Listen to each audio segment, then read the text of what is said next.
तो भारतीय साक्ष्य अधिनियम धारा 1 में संपूर्ण भारत पर लागू होता है। किसमें? सिर्फ न्यायिक कार्यवाहियों में, जुडिशियल प्रोसीडिंग्स में लागू होता है। मध्यस्थ के समस्त लागू नहीं होता, शपथ पत्रों में लागू नहीं होता और इंडियन नेवी एक्ट में लागू नहीं होता। 3 जगह लागू नहीं होता, बाकी सब जगह लागू होता है। बाकी सब जगह कहाँ लागू होगा? जहाँ न्यायिक कार्यवाही होगी। ठीक है।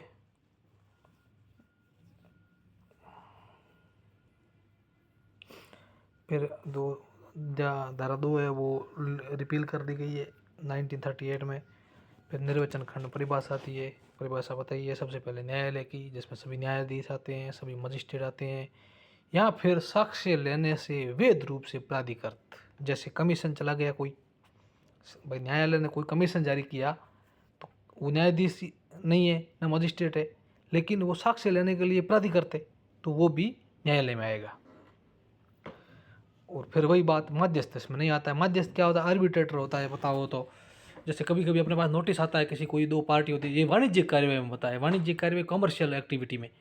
जैसे कोई मेरी कंपनी है और मेरे से कोई माल ले रहा है परमानेंट, और बाद में उसने बीच में पेमेंट देना बंद कर दिया है, तो मैं दावा के सूट फाइल करने से सूट फाइल करने की जगह मैं करूँगा मध्य आर्बिट्रेटर कार्यवाही करूँगा। आर्बिट्रेटर कार्यवाही क्या करेगा? वो आर्बिट्रेटर के पास जैसे जाएगा ना, तो वो समझाएगा बुझाएगा, मतलब दोनों पार्टियों को समन करेगा और कहेगा कि क्यों तुम लोग पैसा नहीं दे रहे हो, जो भी बात है वो ख़त्म करके पैसा दे दो।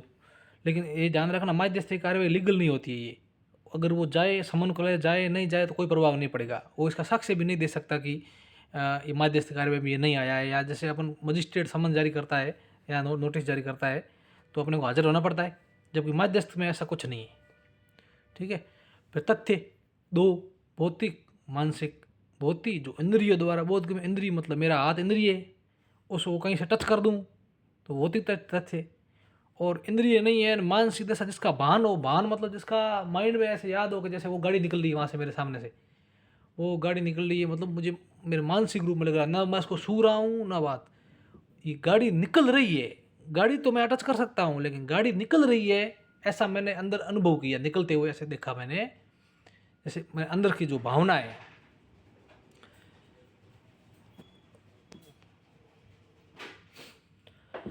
ठीक है। तो मन की जो दशा है, मन के अंदर मेरे मन में क्या सोच रखा है वो किसी को थोड़ी पता है, वो तो मानसिक दशा में भान है, वो भी तथ्य फैक्ट है। फिर भौतिक तथ्य, जैसे एग्जाम्पल दिए दृष्टांत कि अमुक पदार्थ व्यवस्थित है, किसी मनुष्य ने कुछ सुना या देखा, किसी मनुष्य ने अमुक शब्द कहे, वो क्या है? ये भौतिक तथ्य है जो अपने इंद्रियों द्वारा बोधगम्य है। अब जैसे अमुक शब्द कहे तो किसी ने सुने होंगे न, सुने कहाँ से? कानों से, तो ये भौतिक तथ्य हो गया। और कहीं लिखा हुआ शब्द देखे तो वो आंखों से देखे, तो आंख अपनी इंद्रिय, तो उससे देखा तो वो भी एक भौतिक तथ्य हो गया। जैसे मानसिक तथ्य, अमुक राय मतलब कि वो आदमी बड़ा ईमानदार है, तो ये क्या है? एक मानसिक तथ्य। ना उस आदमी को पता, सुनाई दिया, लेकिन ये एक राय है, एक मतलब कल्पना है, एक अपने उसकी ख्याति बताई है, तो इसे मानसिक तथ्य कहेंगे। अमुक आशय, कि वो उसको मारने का आशय रख रहा है, तो ये क्या है? एक मानसिक तथ्य है। तथ्य 2 प्रकार होते हैं, सुसंगत विवादित। बताइए तथ्य जो स्वयं और अन्य तथ्यों से मिलकर किसी विवादित तथ्य या सुसंगत तथ्य के को या तो बहुत ज़्यादा संभावना बना देता है या बहुत ज़्यादा असंभावना बना देता है। भाई कोई भी विवादित तथ्य है या कोई सुसंगत तथ्य है, यानी कि कोई फैक्ट एंड इश्यू है या रिलेवेंट फैक्ट है, उनका जो संभावना है वो बहुत ज़्यादा बना देता है या उसकी संभावना बिल्कुल न के बराबर बना देता है, तो उसे हम कहेंगे कि वो सुसंगत तथ्य है, जो 100 से 55 तक दे रखे। विवादित तथ्य, तो ऐसा कोई तथ्य, चाहे वो अकेला एक तथ्य भी हो या बहुत सारे तथ्यों से मिलकर बना हो। सिविल कार्यों में तो अधिकार और दायित्व की बात करेगा, और आपराधिक कार्यों में नियोग्यता, डिसेबिलिटी की बात करेगा। दूसरा आदमी उसका स्वीकार करेगा या स्वीकार नहीं करेगा वो बात। जैसे कोई किसी ने कहा कि मेरा ये अधिकार है, वो सामने वाला उसको स्वीकार नहीं करता है, बोल नहीं है इसका अधिकार, तो ये प्रत्याख्यान हो गया, मतलब अस्वीकार हो गया। और कोई कहता है कि मेरा ये दायित्व, तेरा ये दायित्व बनता है, दायित्व को अपने आप स्वीकार नहीं करता। तेरा ये दायित्व बनता है कि तू सुबह 7 बजे उठा कर। तो ये क्या है, सामने वाला कहता है कि मेरा ये दायित्व नहीं है, मतलब उसको प्रत्याख्यान कर देता है, यहाँ कहता है यहाँ प्रत्याख्यान करता है, दायित्व वही है मेरा, तो उसे हम कहेंगे कि वो सिविल कार्यवाही में या सिविल फैक्ट इश्यू है। निर्योग्यता आपराधिक ये होती है, क्रिमिनल में प्रत्याख्यान करता है कि किसने किसी को मारा जिससे वो मर गया, तो ये क्या हो गया, ये सामने वाला कहता है मैंने नहीं मारा है, तो ये फैक्ट एंड इश्यू बन गया है, ये मतलब कि विवाद हो गया पैदा। परिभाषा इसकी ऐसी है, ऐसे तथ्य ग्रम है, ऐसे तथ्य जो विवादित है एक पक्ष द्वारा हाँ, दूसरे पक्ष द्वारा ना, तो वो विवादित तथ्य है। जैसे ये इसका दृष्टांत है कि ए ने बी की हत्या की, तो हत्या करना ये एक तथ्य है। और क्या क्या तथ्य हो सकते हैं इसमें? पहला इसने बताया है कि ए ने बी की मृत्यु की, तो मृत्यु करना एक क्या है, फैक्ट है कि वो मृत्यु की। और के का उसको मारने का आशय था, इंटेंशन था, ये भी एक फैक्ट है। ये भी एक फैक्ट है कि उसने मारा क्यों, क्योंकि उसको गंभीर और अचानक प्रकोपन दे दिया था, तो ये भी एक फैक्ट है कि भाई क्यों मारा, ये प्राइवेट प्रतिरक्षा में गंभीर अचानक प्रकोपन दे दिया। या फिर ये भी एक फैक्ट है कि जो उसने मारा तो उसको पता नहीं था, ये जानकर उसको नहीं पता था कि मैं ये करूँगा तो मर जाएगा वो। तो ये सब फैक्ट बन गए, इश्यू बन गए कि यार, इश्यू मतलब विवाद बन गया कि मारा कि नहीं मारा, आशय था कि नहीं था, गंभीर अचानक प्रकोपन था कि नहीं था, वो उसकी प्रकृति जानता था कि नहीं जानता था, ये फैक्ट बन गया, मतलब विवाद बन गया। फिर दस्तावेज किसी पदार्थ पर अक्षरों, अंकों, चिन्हों द्वारा अभिव्यक्त या वर्णित, अभिव्यक्त मतलब कुछ बता भी दिया, वर्णित मतलब पूरा उसके बारे में लिख दिया, कोई किया गया विषय को आश्रित लिखा हो और उपयोग किया जा सके। मतलब इसमें कंडीशन है, पहली बात तो अक्षरों, अंकों और चिन्हों द्वारा होना चाहिए, साधारण लिखा हुआ होना चाहिए और वर्णन भी किया हुआ, दोनों में से कुछ भी हो सकता है। और लिखने का आशय उसका ये होना चाहिए कि इसका कहीं कहीं उपयोग किया जा सके। ये 3 चीज़ होगा तो भी वो दस्तावेज होगा।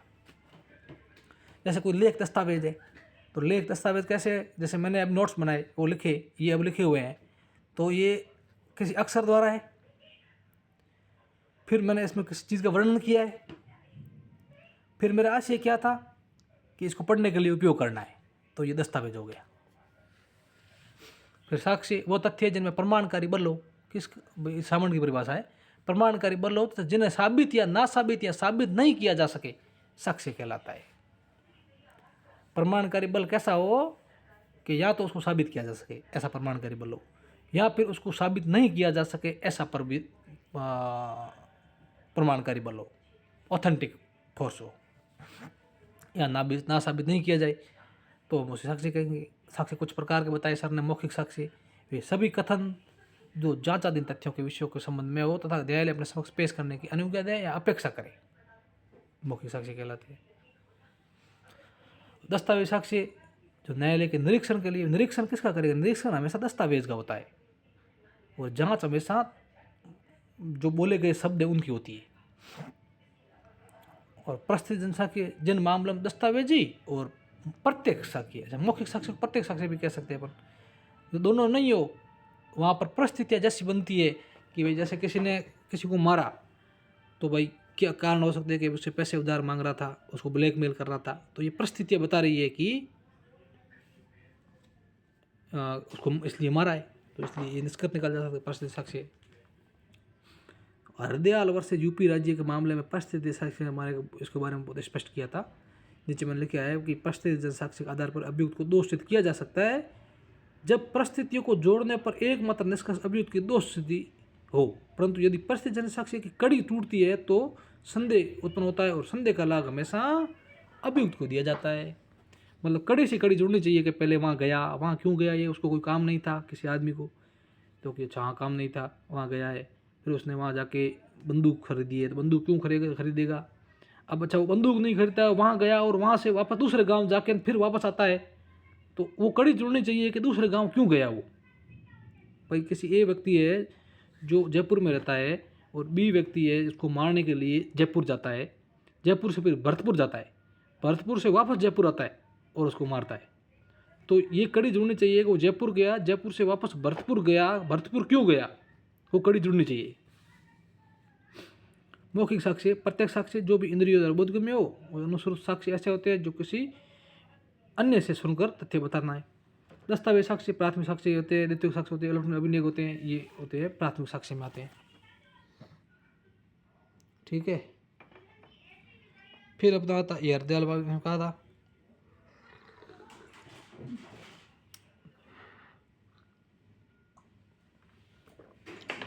खोजी कुत्ते का साक्ष्य पहले वैज्ञानिक साक्ष्य था, आप पढ़ रहे थे पहले आरजेएस टाइम में। अब्दुल रजाक वर्सेस बॉम्बे राज्य का केस आया था, अब्दुल रजाक वर्सेस बॉम्बे राज्य। उसमें ये खोजी कुत्ते के साक्ष्य को वैज्ञानिक तथ्य माना था, वैज्ञानिक साक्ष्य माने थे। फिर दूसरा केस आया दिनेश बोतापुर वर्सेस आसाम राज्य। उसमें उसको अनुश्रुत साक्ष्य मान लिया कि भाई जो अपने कुत्ता होता है वो किसी सूंघ कर बताता है। फिर जो पुलिस वाला उस कुत्ते का जो ट्रेनर होता है वो उसको लेके जाता है, तो वो जो ट्रेनर जो बोलेगा भाई कुत्ता ये बोल रहा है, तो इसलिए उसको अनुश्रुत साक्ष्य मान लिया है। फिर एक क्वेश्चन है मजबूल हसन वर्सेज बॉम्बे। इसमें कहा गई कुत्ते के साक्ष्य को प्रति परीक्षा के लिए कुत्ते के प्रशिक्षक को बुलाया जाना है। अब कुत्ते से तो अपन ट्रेनिंग ले नहीं सकते, इसलिए उसको जो उसका ट्रेनर है उससे हम साक्ष्य लेंगे। फिर साबित, जब न्यायालय अपने समक्ष के विषयों पर विचार करने के पश्चात विश्वास करे कि उस सत्य का अस्तित्व है अथवा उसके अस्तित्व को अनधिसंभाव्य समझे कि मामले की परिस्थितियाँ ऐसी है कि कोई प्रज्ञावान व्यक्ति जो थोड़ी बहुत भी अगर जानकारी रखता है, थोड़ा बहुत सूझबूझ वाला व्यक्ति है नहीं, उसका ये अनुमान हो कि इस तथ्य का अस्तित्व है या फिर अस्तित्व नहीं है, तो वो कहा जाएगा कि ये साबित हो गया है। मतलब न्यायालय है, उसके सामने कुछ विषय रखते हैं, न्यायालय उस विषय पर विचार करता है, विचार करने के पश्चात वो विश्वास करता है। विश्वास क्या करता है कि उस तथ्य का अस्तित्व है या उस तथ्य का अस्तित्व नहीं है। अगर अस्तित्व नहीं है तो ये इस बात को इतना अधिसंभाव्य, मतलब इतना पक्का समझे कि मामले की परिस्थितियाँ ऐसी है कि इसको साबित किया ही जाना चाहिए। या फिर कोई प्रज्ञावान सामान्य सूझबूझ वाला आदमी है, उसको अनुमान हो। तो फिर होता है ना साबित। जो साबित है वही चीज़ ना साबित में कर दिया, बस सिर्फ इसमें अस्तित्व होना नहीं चाहिए कि वो किसी भी हालत में ये साबित नहीं होना चाहिए। और जो साबित और ना साबित दो ही नहीं हुआ वो साबित नहीं हुआ। फिर धारा 4 कभी उपधारणा करेगा मे प्रज्यूम सेल प्रज्यूम। मे प्रज्यूम हमेशा तथ्य की होती है और सेल प्रज्यूम विधि की होती है। ठीक है, विधि की होती है वो खंडनीय होती है और मे प्रज्यूम होती है वो साक्ष्य पेश 4 प्रकार के हो सकते हैं। ये अपन सेक्शन में नहीं है, ऐसे ही मैंने लिखा था बर्डन ऑफ प्रूफ के बारे में। तो न्यायालय के तथ्य को साबित हुआ मान सकेगा या फिर जब तक ना साबित नहीं कर दिया जाता तब सबूत की मांग करेगा। उपधारणा कर न्यायालय के तथ्य को साबित मानेगा जब तक उसको ना साबित नहीं किया जाए। कंक्लूसिव प्रूफ, न्यायालय उस तथ्य को साबित हो जाने पर उस अन्य साबित मानेगा, जो साबित मान लिया उसको ना साबित करने के लिए साक्ष्य दी जाने की अनुज्ञा नहीं देगा। फिर तथ्यों की सुसंगति, धारा 5 कहती है साक्ष्य केवल विवादित तथ्यों और सुसंगत तथ्यों का ही दिया जा सकेगा, अन्य किसी का नहीं। किसमें? पहली बात तो कोई वाद होना चाहिए सिविल कार्यवाही में, या फिर दंडिक कार्यवाही में कोई कार्यवाही होनी चाहिए, और उनके अंदर जो भी विवादित तथ्य है या कोई दूसरा तथ्य है उनमें जो जो सुसंगत तथ्य होंगे ना उनका ही साक्ष्य देना है अपने को। और वो जो सुसंगत तथ्य है वो हमने के बताया है से लगाकर 55 तक आ गई। उन सुसंगत तथ्यों का भी अस्तित्व या अनस्तित्व होना चाहिए पक्का, ऐसे नहीं। जैसे और अच्छा ये स्पष्टीकरण हो रहा है कि वैसे अपना सिविल नहीं है लेकिन स्पष्टीकरण थोड़ा सा ध्यान रखने लगे कि सीपीसी के अंदर जो सीपीसी किसी चीज़ का मना कर रही है तो भले ही सुसंगत तो फिर भी आप उसको साक्ष्य नहीं दे सकते। फिर धारा 6, एक ही सेवा व्यवहार के भाग होने में शुरू होते हैं। रेस्ट सिद्धांत बताइए। इंग्लिश की 57 वर्सेस क्यों ने, आर वर्सेस क्यों ने, टेलीफोन वाला। टेलीफोन पर फ़ोन करके बताया कि मेरे को उसने मार दिया।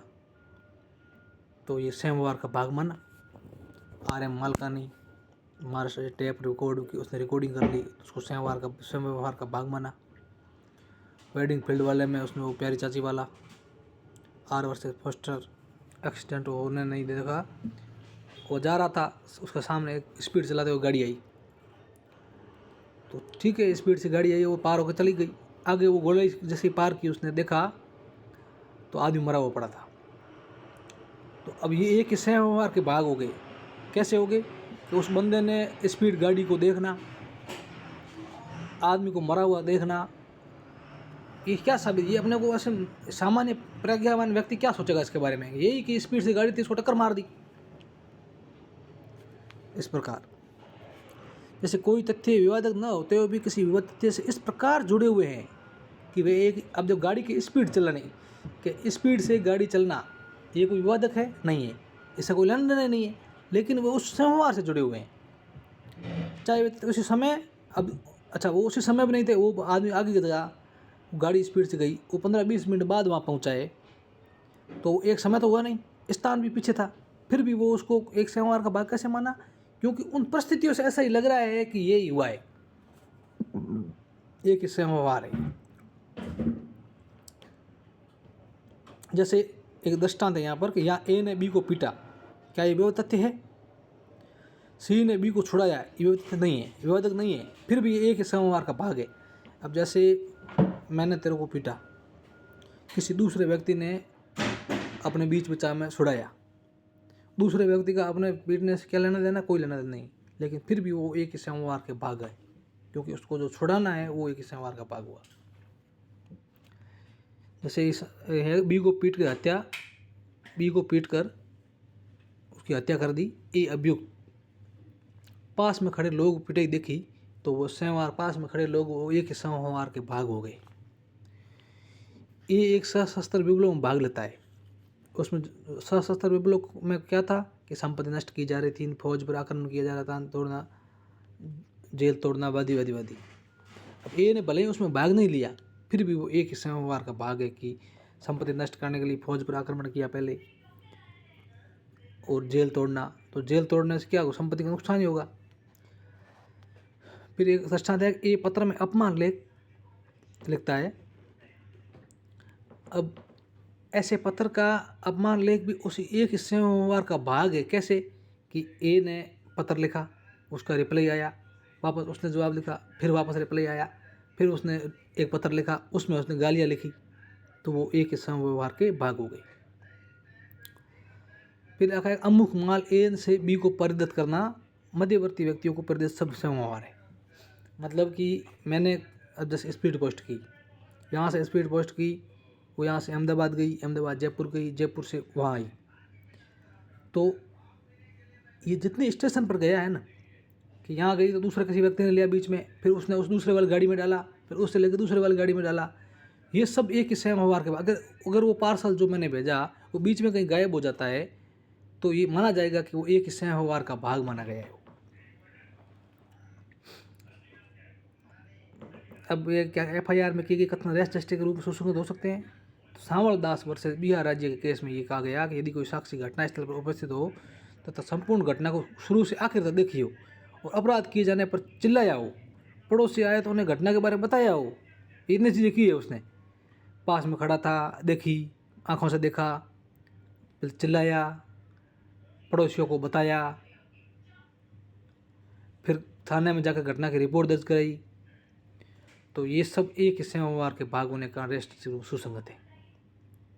और स्वयं इसी प्रकार आंध्र प्रदेश राज्य वनम P सत्यनारायण, इस मामले में एक व्यक्ति ने अपनी पत्नी व पुत्री की हत्या करके पश्चात एक मृतक पत्नी के पिता को उसकी हत्या के बारे में बताना धारा 6 में रेस्ट सुसंगत नहीं मानी गई, क्योंकि जो वो जिस टाइम हत्या कर उस टाइम थोड़ी बता रहा था, वो उसने बाद में बताया है कि मैं हत्या कर रहा हूँ। तो एक ही सोमवार, क्योंकि वो बताना नहीं बताना वो उससे जुड़ा हुआ नहीं है मृत्यु से, इसको हम संस्वीकृति मान सकते हैं। फिर धारा था 7 ऐसे तथ्य जो विवाद तथ्यों के प्रसंग हेतु कारण, मतलब हेतुजन कारण या परिणाम है, ऐसे तथ्य सुसंगत है। तो जैसे इसको हम ऐसे समझेंगे कि वे तथ्य सुसंगत है तो सुसंगत तथ्यों के विवादित तथ्यों को तत्काल अवसर कारण परिणाम अथवा जो मामले की वस्तु स्थिति बताते हैं इसके कारण घटित हुए हैं अथवा उन्हीं के कारण घटना हुई है। कोई मामला कोई घटना घटित हुई है, किस लिए हुई कि पहली बात अवसर मिला है। अवसर के बिना घटना नहीं होती, या फिर कुछ कारण था, या फिर उसकी वजह से कोई परिणाम निकला और इस वजह से घटना हुई। जैसे इसका दृष्टांत देखते हैं। धारा 7 में अवसर मिलता है प्रसंग के रूप में। जो ये प्रसंग लिखा है ना, ये अवसर है।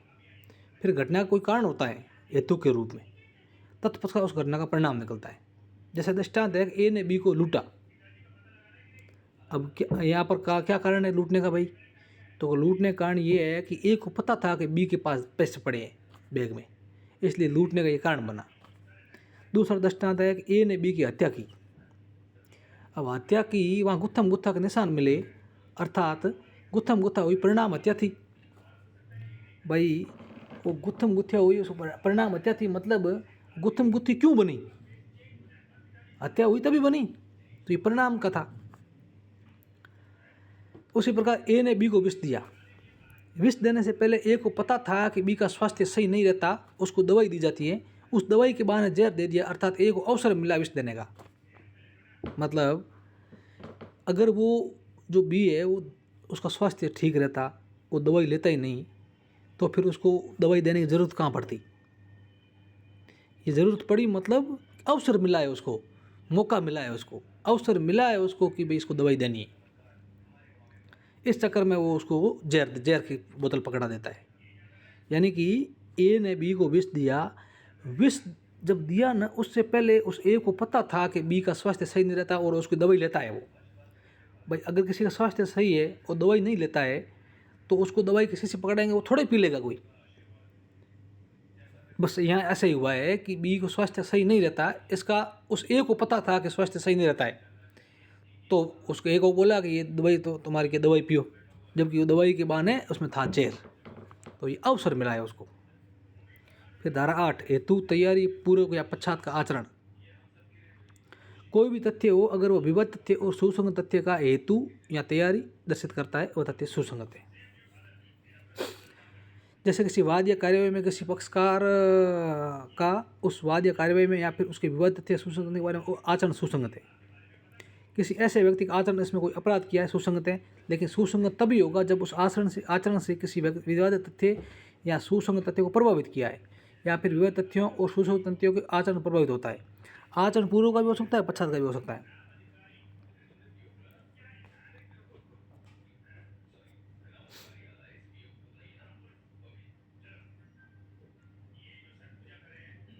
हाँ इसके दृष्टांत महत्वपूर्ण है कि ए ने बी की हत्या की, ये चीज़ सी ने देखा। ठीक है, ए ने बी की हत्या की और ये हत्या करते हुए सी ने देख लिया। अब क्या करता है कि जो ये सी है ना, जिसने देखा था, ये उस ए को धमकी देता है कि 10 लाख रुपए दे दे, नहीं तो मैं सबको बता दूंगा कि तुमने बी को मारा था। अब ए ने देखा यार ये तो गड़बड़ होगी, ब्लैकमेल कर रहा है। उसने क्या किया? उसने सी को भी मार दिया। अब ये हेतु दर्शित करता है। कैसे करता है? कि जो सी को मारा दोबारा धमकी देने पर, उसका कारण क्या था, हेतु क्या था? उसका हेतु यही था कि वो धमकी दे रहा था, ब्लैकमेलिंग कर रहा था, ये कारण था कि उसने उसको मार दिया। ठीक है। फिर दूसरा एक दृष्टांत है, क पर बी वाद लाता है। क बी पर वाद लाता है। उनको आपस में एक बंद पत्र लिखा था, और उस बंद पत्र में अभी क्या करता है, वो ए है वो मुकर जाता है, बोलता है मैंने तो कोई पैसे उधार लिए ही नहीं। तो उस बंद पत्र में या बी को बंद पत्र में या ये चीज़ साबित की गई कि जिस टाइम उसने पैसे लिए थे ए ने, उस टाइम उसको पैसों की ज़रूरत थी। तो ये कारण है। अब वो बी पैसे मांग रहा है उस बंद पत्र के आधार पर, तो उसका हेतु क्या है कि उसने पैसे उधार लिए थे। कारण, इसका हेतु मतलब कारण क्या है? कारण ये थे कि जब बी ने बंद पत्र निष्पादित किया उस टाइम पैसों की ज़रूरत थी उसे, उसकी बच्ची की शादी थी इसलिए ज़रूरत थी उसे। फिर एक तैयारी का आता है, ए ने बी की हत्या की। अब हत्या करने से पहले ए ने विष खरीदा था, इसका मतलब उसने तैयारी की पहले। भाई जहर क्यों खरीदा? उसको पिलाने के लिए, पिलाकर हत्या करने के लिए। तो उसकी हत्या कैसे की, उसके लिए तैयारी कैसे, किस रूप में की उसने? जहर लेकर, जहर खरीदा, खरीदने से लेकर उसने हत्या की। फिर आचरण, ए अभियुक्त है, ए ने साक्ष्य सौंपाए, साक्ष्यों को गायब किया, आचरण दर्शाता है उसने अपराध किया है। मतलब ये है कि ए किसी मामले में अभियुक्त है। अब ए क्या करता है कि जो सबूत वगैरह है उसको मिटाने की कोशिश करता है, साक्ष्यों को मुकरवाता है, तो ये उसका आचरण दर्शाता। अब वो अभियुक्त है कि नहीं है, दोषी है कि नहीं है, वो बात की बात है, लेकिन ये जो आचरण है ना उसका, ये ऐसा कंडक्ट, ये दर्शाता है कि उसने कुछ छोटा का कुछ न कुछ किया है, नहीं तो वो ऐसा काम क्यों करता। ठीक है। फिर दृष्टांत हो गए, ए ने बी को लूटा, सी ने कहा कि पुलिस आ रही है, ऐसे में ए वहाँ से भाग गया। ये आचरण दर्शाता है कि 100% ए ने ही उसे लूटा है। ये पूर्व का और पश्चात का भी हो सकता है, लूटने के बाद भी हो सकता है, लूटने से पहले भी हो सकता है। वहाँ से भागना मतलब ये दर्शाता है कि भाई वतन चोर की दाढ़ी में तिनका, ये वाली बात है। फिर दृष्टांत है कि ए है वो बी का देनदार है 10,000 रुपये का। ठीक है, मतलब ए देनदार है बी को 10,000 रुपये का, ए ने सी से उधार भी मांगा, डी ने कहा कि तुम ए पर भरोसा ना करो। अच्छा क्या हुआ बता, इसमें ये हुआ है कि ए बी से 10,000 रुपये मांग रहा है पहले से, मतलब ए से बी है ना वो मांग रहा है पहले से। अब ए ने क्या है, एक सी आदमी था उससे भी मांग लिया, डी वहाँ पास में खड़ा था, उसने उस सी को कहा कि तुम ए पर भरोसा मत करो, ये इसका बी का भी पैसा खा गया। और ये सब बोला ना, तब ए की श्रवण गोचरता थी, मतलब ये सब सुन रहा था पास में खड़ा। अब सुन रहा है, कोई लांछन लगाए झूठा और कोई सहन कर ले, क्यों, मैं करूं क्या? तो ये यहाँ पर चुपचाप खड़ा रहा, कुछ कहा नहीं और वहाँ से चला गया। ये उसका आचरण दर्शाता है कि वो 100% बेईमान आदमी था। अगर नहीं होता तो कोई किसी पर झूठा लांछन लगाए और वो कुछ बोले नहीं। इसलिए फिर क्या, ए बलात्संग करता है और बलात्संग के तुरंत बाद में परिवाद किया, परिवाद में शब्द तथा परिस्थिति बताई सुसंगत है आचरण के रूप में, कि उसका अच्छा आचरण था, उसके साथ हुआ है। जबकि अगर परिवाद नहीं किया तो ये बताया गया कि ये सुसंगत नहीं है।